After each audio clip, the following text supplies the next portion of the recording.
Welcome to the Common Good, the channel that aims to explore the complexities of what is being called the mental health crisis, here in the UK and around the world. On the Common Good, we want to look at the real difficulties people are facing in their everyday lives and the politics behind them. The phrase mental health is problematic, of course.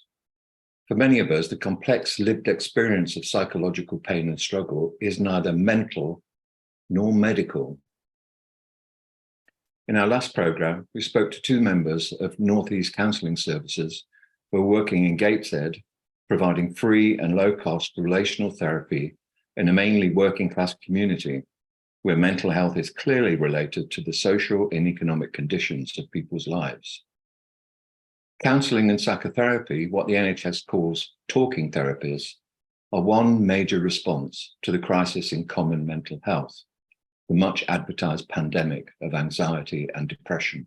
Historically, the primary concern of mental health politics has been the treatment of people suffering from more severe, acute and enduring psychological issues. Here on the Common Good, we want to hold common mental ill health and more severe aspects of psychological distress in relationship with each other. Politically, they sit alongside each other on a spectrum of disavowal and violence towards psychological life and the isolation of the individual as the subject of the medical model of mental ill health. Mental health services for people with severe mental health issues are in a dire state in England. There's been long-term underfunding and chronic shortages of trained NHS staff, accentuated by the sadistic austerity policies of Tory-led governments since the financial crash. There aren't enough safe places or hospital beds available for people in acute distress. Coercion through community treatment orders, locked wards, police interventions, and the abuses of physical and chemical restraint are as real as ever. Inequalities of care in relation to people's ethnic background and social class persist.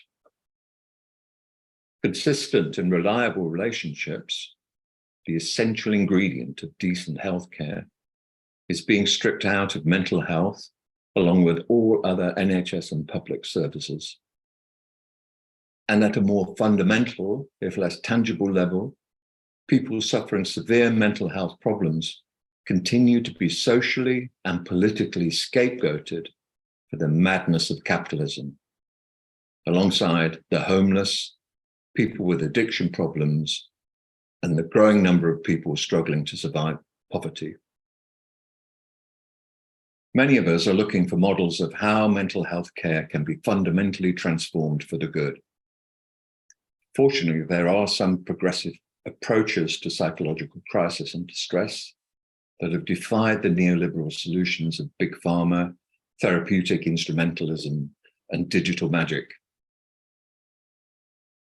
In Italy, influenced by progressive psychiatrists like Franco Basaglia and his wife Franca, psychiatric hospitals were closed following the passing of Law 180 in 1978 in favour of care and integration in the community.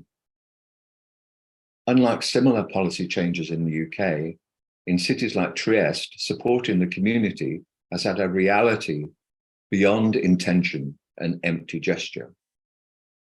In this issue of the Common Good, Andy Metcalf and I talked to Vincenzo Passante about his experience as a service user and later training as a psychologist in Trieste. He compares his experience in Trieste with his experience working in the NHS when he moved to the UK in 2014.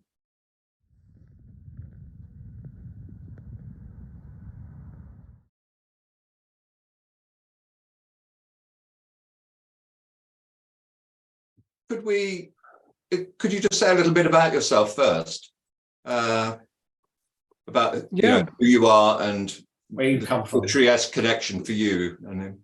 Sure. So I, well, first of all, it's difficult to tell even for me who I am. I mean, I am half Italian, half British. And I lived most of my life in Italy. And then I came to the UK in late 2014. So I've lived quite a few years in the UK now as well.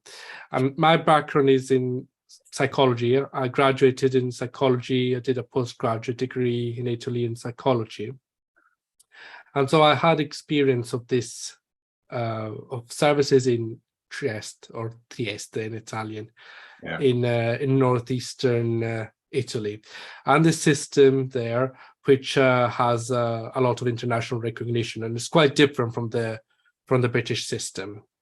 So I was have been a service user when I was younger, when I was a teenager, let's say, adolescent, and then I've been a volunteer, and I've been an intern in Trieste. So I've had a lot of experience there in different services. As a been an intern in 2 services, then I've been a volunteer in another service. And then I came to the UK and I worked in different places again, including in the NHS, including in crisis services in the NHS. And so I qualified to be a psychologist in Italy, although it means something different for what it means in the UK. Could you talk a bit about what you discovered about the Trieste system of mental health care? Well, what I can say, first of all, is that to me, to people in the UK, there is this thing that the few that know about it, that is called the Trieste model or the Trieste system or whatever. But of course, for me, at that time, I didn't know much about it, first of all, when I was a teenager. And to me, that was just the system. I didn't have any other term of comparison. So I went through stages, let's say, in understanding what it was all about. And I really started learning a lot about why we had this system, how this system was different from other systems when I went to university and then when I became a volunteer. So I started off, as I said, seeing a psychologist when I was a teenager. And then gradually I got introduced to, beyond seeing a psychologist, to a group of young people who met regularly to have lunch, to sometimes go on holiday together if we found funds, usually from external organizations, to do all sorts of things, go out for coffee. We still have a WhatsApp group that I'm in. And there I had a tutor who was kind of specifically working with me because in the meantime I had become a volunteer. And so I was in this kind of odd position where I was a service user, but I was trying to, let's say, be something more of a service user. I was studying psychology and I was kind of emerging from that role. So I was kind of in a role that wasn't very well defined, which would never happen probably in the UK. And there I would ask lots of questions and learn lots of things. So that was a key moment for me. And I understood, that in Trieste we had the system had emerged from the closure of asylums in the 1970s. Trieste was the first city in the world to close its psychiatric hospital, not because of reasons of funding, but because of clinical reasons and, let's say, human rights reasons, because an alternative was found to that system. So in Trieste, there are no locked doors, there is no restraint, and there is a system that functions based on on community relations and built on negotiation and compromise throughout the system. So when I started hearing about actually how it worked, what the background of this was, I felt that it was actually quite naive in the very beginning when I went to university. I didn't immediately start, being convinced about it. And as I said, it was only because I was able to ask lots of questions as a volunteer. And then when I became an intern in a drug and alcohol service, and then the last internship that I did was in a service for political refugees, it's only with these experiences, that asking questions, I was able to form an opinion and be quite confident about why the system was there and what it was all about. The idea, one of the mottos of the movement that brought to the Trieste model, which by the way is the blueprint for the whole Italian mental health system. It's just that Trieste is the best example of it. One of the mottos was freedom is therapeutic, la libertà è terapeutica.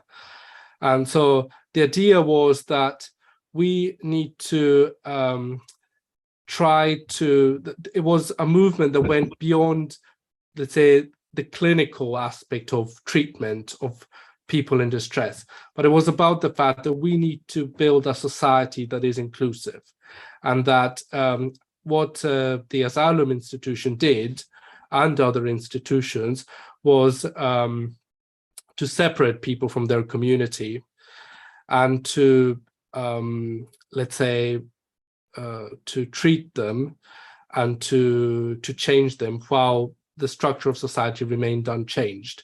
Whereas what the movement did was trying to go out of the asylum and try to build a new institutional structure which was deeply embedded in the community, where people would be part of the community.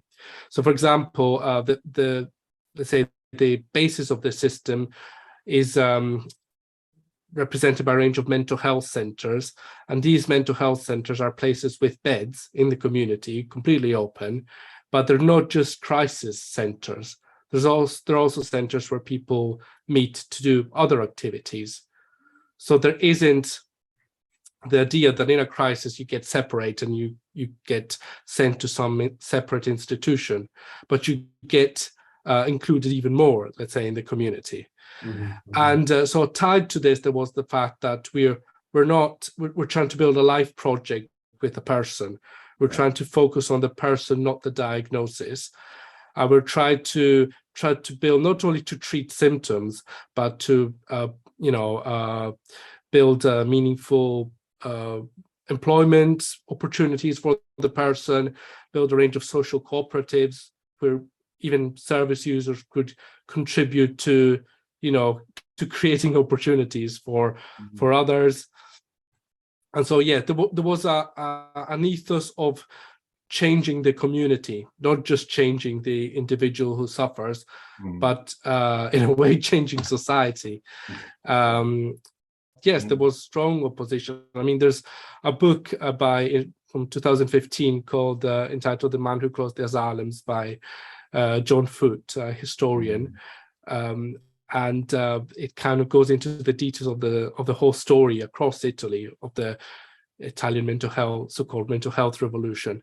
But even in Trieste, there was strong opposition. There's a documentary which I would like people to see, which I saw, but unfortunately now it's kind of the Italian national television has the copyright, so you can't see it.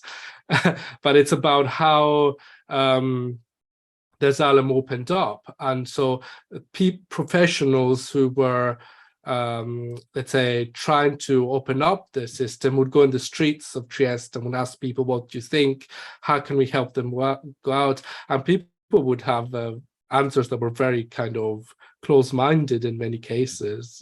Bringing madness in the community is just outrageous. So there was a lot of work, and it didn't happen overnight. I think it was roughly 10 years of work in Trieste specifically before the system fully developed in the way it is now from the days of the asylum. But in the end, aside from a very small ward in the general hospital, which is mostly empty anyway, it has six beds, I believe. And in any case, it's open and there's no restraint in it. Aside from that, most beds are in these community mental health centers. And so it's a system deeply embedded in the community, which closed the psychiatric hospital. In Italy, the only country in the world, building psychiatric hospitals is illegal at the moment. Yeah. So, yeah. And in terms of the therapeutic work being going on, what was the place of building a relationship? So since it's the focus on relationship is so strong, really, when you're going 1 week to, I don't know, to Croatia with someone, and that's maybe socially isolated, and they're having a good time or a not so good time, but anyway, they're going out, they're doing something, and in the meantime they're doing gardening, or they're going out for a coffee every now and then with a group like the one that I was part of. Yeah. And in the meantime they're also taking medication and also see a psychotherapist. What was the evidence then? What do? Do we measure the evidence of the holiday in Croatia? But that's not the point, really, that we send everybody to Croatia to recover. It's the whole package, really, the whole structure of community building that is what the Trieste model is about, which goes beyond any specific intervention. And this is very different, I find, from the UK, because in the UK, it's very much based on, what evidence is there for this specific intervention, and then you're going to make a referral for somebody to go and get that specific intervention in isolation, almost. So, yes, this type of thing caused a lot of misunderstandings, particularly with the English-speaking world over the course of the decades. And it's just now that in the English-speaking world, there's a certain openness to consider that there's something to learn maybe from this. Because in the past, in the 80s, for example, after an initial interest, particularly British psychiatry had been very opposed to what had happened in Italy, and had basically dismissed everything as a process of neglecting patients. So yeah, we've come a long way, but there's a lot of work to do. One of the things that often come up in my conversations with people is something about the relationship or the balance of the relationship between sort of peer relationships or community relationships on the one hand, and a professional relationship on the other. And I'm just wondering what was your experience of that? Maybe comparing, Trieste with what goes on in Britain, but. Yeah, no, it's a very important issue.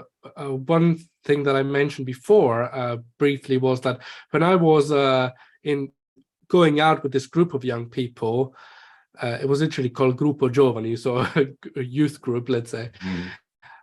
It was in the beginning I was a service user, but then slowly I was morphing. I was also a volunteer with a tutor, so it's not clear what I was. Yeah, and very often what people say in Trieste that people go in these services, it's not clear who's a professional and who isn't a professional. Mm. So to a certain extent, the lines are blurred. Yeah. Which causes then lots of other problems, but it's not like that solves everything. But to a large extent, the lines are much more blurred than they are in the UK. Mm. And one of the criticisms, for example, that I've heard from, for example, there's Helen Spandler from Asylum magazine. It's a magazine that was based on democratic psychiatry originally, and these ideas coming from Italy. And one of the criticisms that she put forward about the Italian experience in Trieste was that even in Italy, even in the best examples, there's not many survivor groups that emerged. And I spoke to her and I pointed out and said, well, look, Helen, if you've created a survivor group, you will need to decide if people like me, who were kind of in the middle, if we're included or excluded. Mm. It's not very clear where the border between survivor and not survivor is in Italy, in Trieste, in the best examples, let's say, of the system. So it's kind of a false problem to some extent. And also there's the fact that, for example, in this WhatsApp group, there's both service users, professionals, all sorts of people. So in the end, yes, the relation is more, there's an organization of competence and skills that is more flexible. Are there moments where it matters, or something comes out in terms of who has the authority to make a decision about something? Yeah, I mean, of course, there are professionals and professionals who would take the initiative in addressing problems related to to a specific case, but the system functions much less in terms of, procedures for this or that happening. Sure. So it's much more the legislation, for example, or for the little coercion that there is really very simple. It's like 2 pages, I think. And basically you can only let's say admit somebody, which then it's a process that happens in a way that doesn't involve locked doors and restraint, even in Trieste. But you can only let's say forcibly detain somebody if they need urgent treatment and they refuse treatment. So, and your work when somebody is detained is to find a way for them to accept, so that we can find a compromise for treatment. But the moment they want to engage with you on that level, you can't just say, well, you're still going to be here. You don't have the right to do that as a professional. So what happens in Trieste is basically you're taken to a mental health center, ideally, otherwise there's general hospital ward, and you told you can't leave, until there's an agreement. Then if you go away, they'll try to persuade you to come back. And then in the end, they will find an agreement. But this is quite messy. I mean, I remember, for example, one case where we were out again with this group of people, and one of the patients, service user, however we want to call them, he was kind of very upset and saying, I'm desperate, I want to go home, I want to go home, I want to go away. And what we did, we were having lunch, we just took him home. And then the next day was fine, But this in the UK, this becomes very complicated. I found when I worked in a crisis team, it's all about risk assessment and this tick box checklist and covering your back and all sorts of things that tend to undermine your ability to actually reassure someone. I find, at least, and there is a definition of who's responsible for a tragedy in the UK that is quite hypocritical, I find. So, the coercive response in the UK is always a good response, if you're unsure. If somebody dies because a coercive measure was put in place, then the idea is, well, we did everything we could, so that's good. But if somebody dies and a coercive measure wasn't put in place, then it's the fault of people who didn't take the coercive measure. So basically, the coercive measure gets a free pass. Yeah. And it becomes very difficult, if you want to avoid it, to do so, beyond the fact that there isn't really much of an alternative to the hospital, which is a pretty scary place, I think, in the UK, locked, quite abusive. So if you want a place like Trieste in the community with beds that is kind of makes you feel better, that's not available usually. I mean, there are some crisis teams somewhere, but usually that's not available. Sometimes a bed in the hospital is not available either in the UK. So no, quite often. Yeah. I think the whole question of the locked environment, producing very strong mental states of fear and terror, is something that needs to be thought about more. Because I say that because I used to visit my brother in a locked ward in Nevern Hospital in Coulsdon in South London, and it was a really terrifying institution, and sort of like like part of the prison, really. Like a part of the prison service in a way, in its culture. And I don't think much attention is being paid about what the impact of that fear and terror is on the people who experience it, both the staff, because there's a lot of, there are many ideas that the staff get brutalized themselves by that environment. Yeah. So what that does to people with fragile states of mind.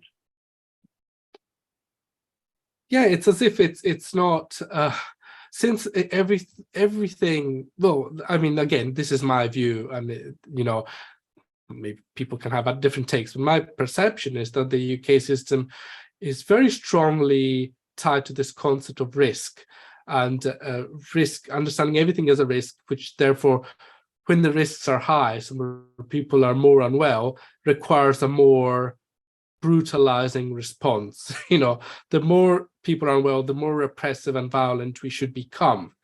And as you say, there is no kind of awareness that maybe when somebody's suicidal, putting them in a terrifying place might not be a good idea, might be the worst thing you could possibly do for some people.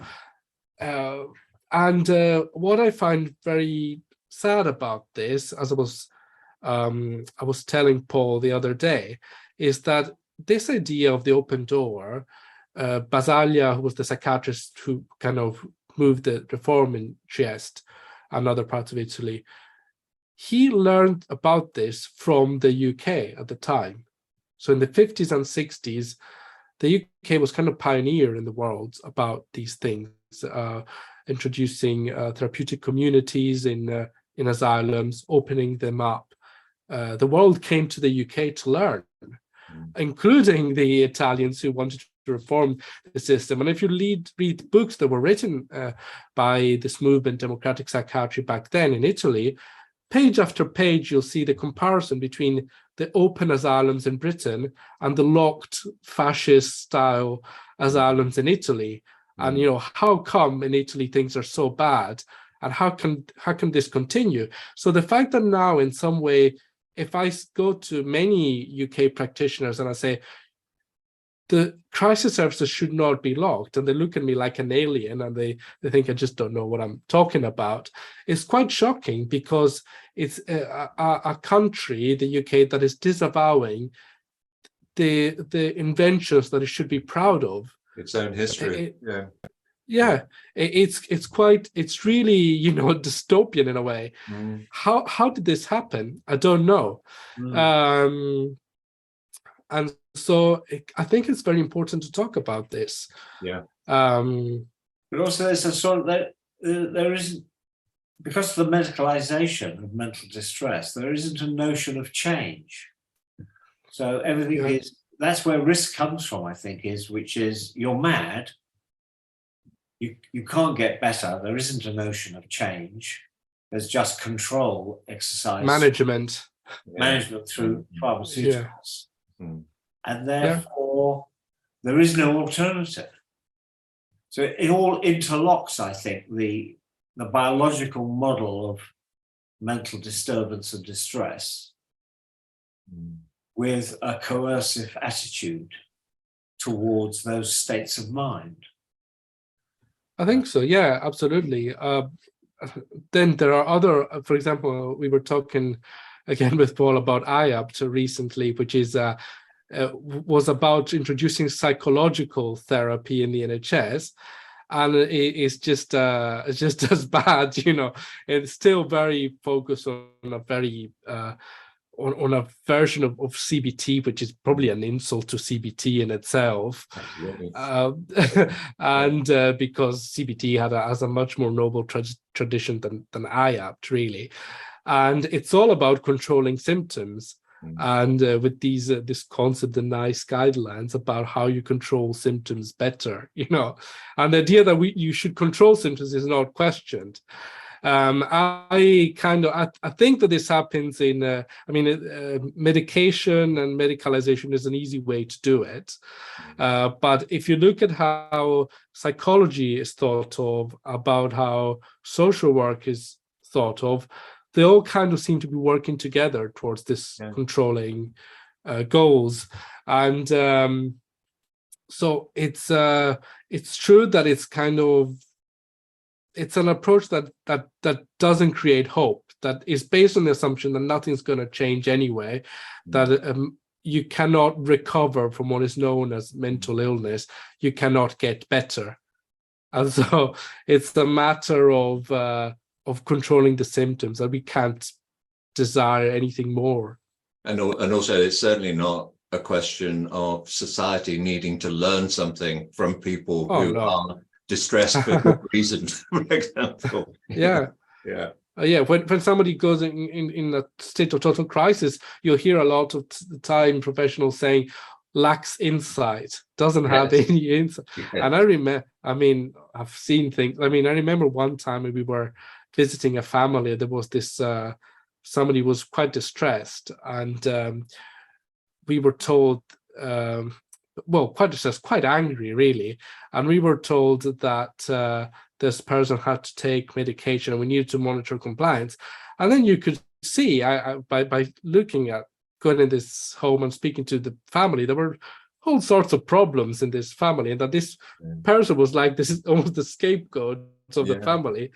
And we were completely oblivious to all of this, and we were thinking, lacks insight because he doesn't want to take meds and shut up about how angry he is, you know, which he had very good reasons to be angry. So it's a very repressive system, and there's no interest in considering that maybe madness might have something to say.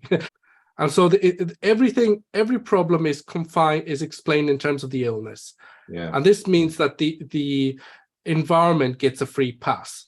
And that's why you have terrifying places, because there's no doubt in people's mind at the top of this system that maybe terrifying people might have something to do with people being terrified. Which is a correct insight into capitalist societies, for example.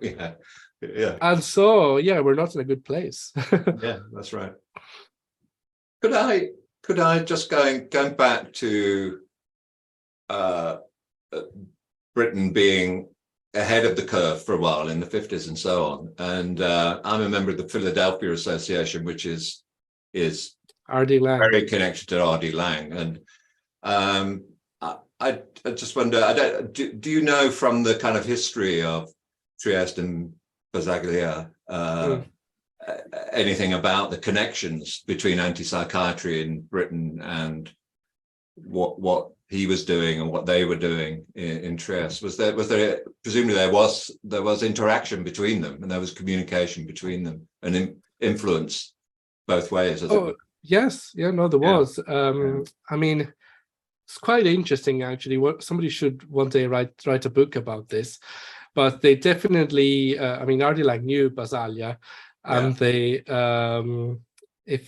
as I said, I mentioned before, Asylum magazine, it started to come out in the 80s, and it was called the Magazine for Democratic Psychiatry until recently. Democratic Psychiatry was this movement in Italy. The first edition was an interview with R.D. Laing about the Italian experience, and you can still find it on their website, in their archive. And actually, he was quite critical in that interview. But he, let's say, there was a different. Basaglia was very keen to have Basaglia and his wife Franca, who wrote a lot with him, and she was a not often remembered, but a key figure in the movement, really. They had their own vision of what should be done, which was strongly focused on challenging institutions and institutional power. And for example, it's true that Basaglia learned a lot from British social psychiatry at the time, but they were also very critical of it. They were critical of how benevolent asylums with therapeutic community had the role of, let's say, masking the implicit exclusion that was going on anywhere. So it's true that it was all open and you had the therapeutic community, and within the asylum, people had the right to have a voice, as long as they stayed in the asylum, out of sight, out of mind. So the Basaglians always saw this as a sort of fake form of democracy, where really we're trying to show how benevolent we are, but it came to have a rather patronizing sort of meaning, because there wasn't an attempt to close down the asylums and bring people in the community. We still wanted to keep them farther away. And I think that the emphasis of R.D. Laing was, I mean, I've read a couple of books by R.D. Laing. You know much more than myself, but was at a certain point of his career was to go outside the system. For example, the Philadelphia Association is an example of this. There's a conversation between Basaglia and R.D. Laing, which is printed somewhere else, where Basaglia makes the point that really there is no such thing as outside the system. Basaglia didn't think that you could, thought that this was a shortcut, which was just an illusion. And in the end, the system was the, let's say, the capitalist society in which we live. And so that the only way forward was to be in this system and changing it. And that if you had the illusion of moving out of the system, in the end, you would be under siege by, by the structure of society, and you would not be able to change it. And in the end, there would be all sorts of processes of exclusion playing out anyway. But I mean, I think that these are all very interesting discussions. But in the end, the bottom line is that we're unfortunately, I think in the UK, we're at a rather basic point where assaulting patients is not therapeutic. No, that's where we're at, and that's difficult. That's kind of a revolutionary idea, You know what? When I hear people in the UK saying, we should have services led by peers, not by professionals, that we were talking about this distinction before, I have the suspicion that this has a lot to do with it. I mean, if professionals are the one who think that assaulting patients is a good thing, of course you don't want professionals. You don't want people to be trained in any of that. You want something very different. Absolutely. And much of the training, I mean, I think there is also good training. I don't want to, and I've seen it. And so I'm not saying that everything is wrong and there's things that you can learn still in services, but a lot of it is rotten, And so we don't really, we need a new type of training. We need to really rethink, because we need, I think, the mandate that services have is to control madness in the end, to control anxiety, control any symptom that causes any problem, while the rest of society can just keep going on as it does, And we need to have professionals that are helped, and this is very difficult. I've been a professional, it's very difficult to do this, to navigate this mandate of care and control in a way that is more harmonious, in a way, so that you can use the power you have against that power in itself. That if you're alone, if you're on your own, that's very difficult. But if people come together, then I think that's the way forward. And in the end, institutions to stay in place, they need to rely on the fact that if they give a psychiatrist the power to coerce, that the psychiatrist will use that power in that way, because otherwise, if people reject that mandate, it becomes very difficult. I'm just imagine. I'm going back to this difficulty of encouraging people or negotiating people towards getting actively involved in this sense of a community that is taking care of its own mental health, as it were, its own mental health issues. Do you see what I mean? Rather than a centre here or there, or a group here. To what extent do you think people in somewhere like Trieste have actually, this culture has really changed towards a different kind of acceptance and relationship with mental health issues, using that terrible term? It's such a terrible term, but No, I get it.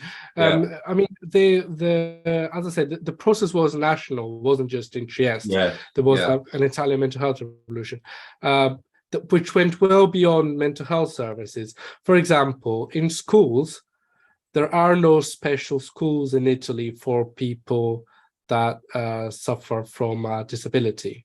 Right. They just go to the ordinary schools. Okay. And so there's an attempt to find a way to. I don't think it's always successful. Sometimes it's just a mess. I mean, from what I remember, at least. But there's varying degrees of success. But there's an attempt to bring people together, not to have a special school for these people or that people.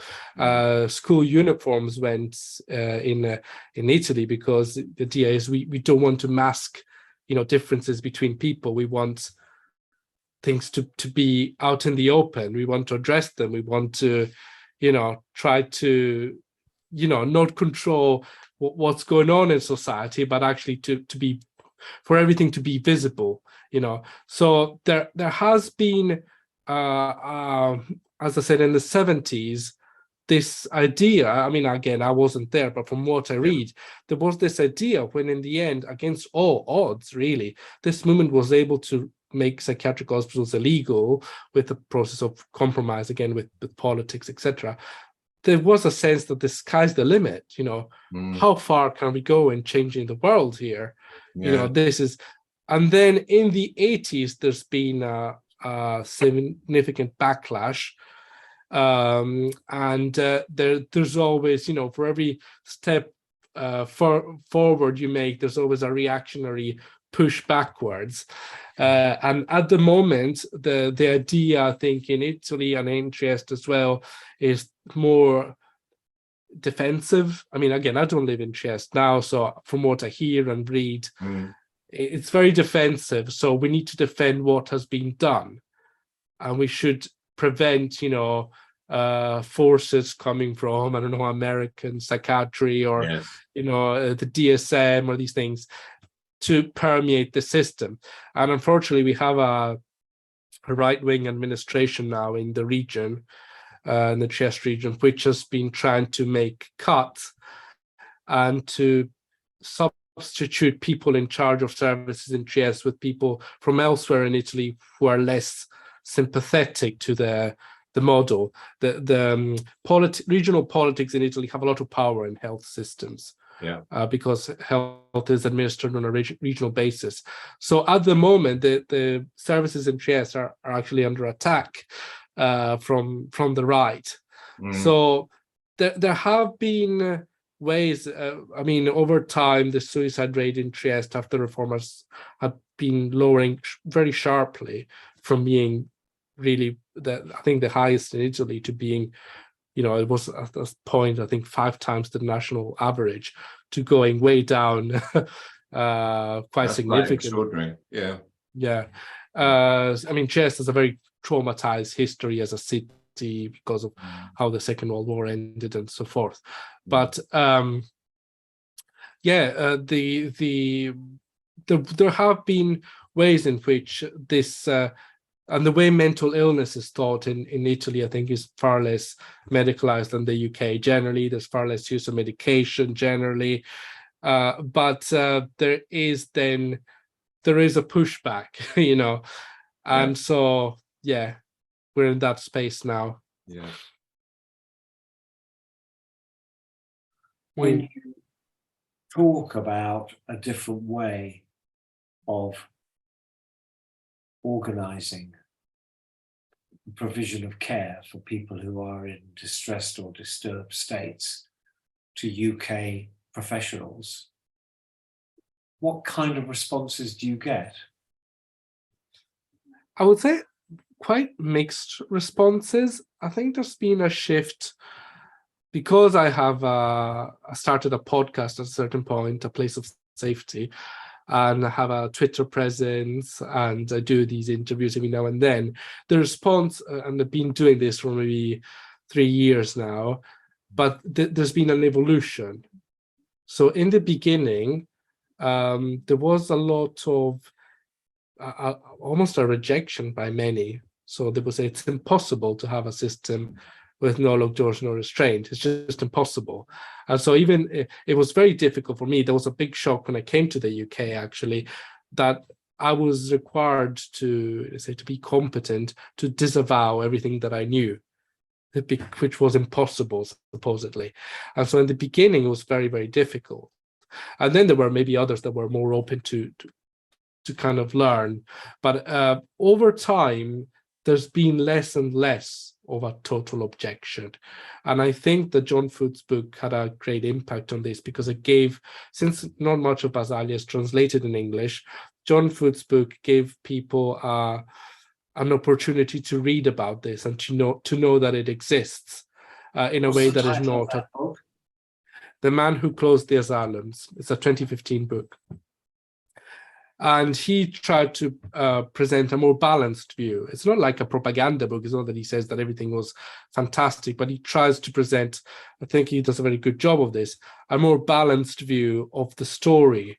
And because before there were articles published in the 80s in the British scientific community, which were very dismissive of Trieste and saying there's nothing to see there, it's all about neglect, just forget about it. So now it's a bit different, and I find that there are a lot of questions, because I think it's very, very different from the UK system nowadays, but there is an increasing interest. But as I said, the problem that I have, that maybe the Basaglians didn't have in Italy at the time in the 60s and 70s, is that in Italy at the time there was no critical movement against psychiatry, whereas in the UK there is, for example, a strong influence, I think, unfortunately, in a way, of Sadzian idea from America, which are very kind of right-wing sort of libertarian, ideas, which are not about creating a community that is inclusive, but are about, I have my individual rights, psychiatry shouldn't mess with them, which go in a direction that is not the direction that I would like to go. And it's very difficult to juggle between people that maybe people that support the current system, which I disagree with, but people that don't like the system at all, but want to go in a direction that is very different from mine. Basaglia, often in the English-speaking world, is lumped up with a range of anti-psychiatry authors. And it's difficult to explain how Basaglia was different. If you wanted to summarize the message of the Trieste movement to UK people concerned, what would the kind of core phrases be? How would you summarize that? I would say that the key word is community, to build an inclusive community. And so that it's a shift from focusing on symptoms, disorders, diagnosis, to the person and their story and the way they want to express themselves, and working with people, starting from their story, their language, their way of expressing themselves, and trying to see what the Basaglians used to say, also in Italy, what space for utopia there is in reality. This is what we need to do. So this is the subjectivity, community, inclusion are the key words. Right. That's a lovely summary. Yeah. Thank you.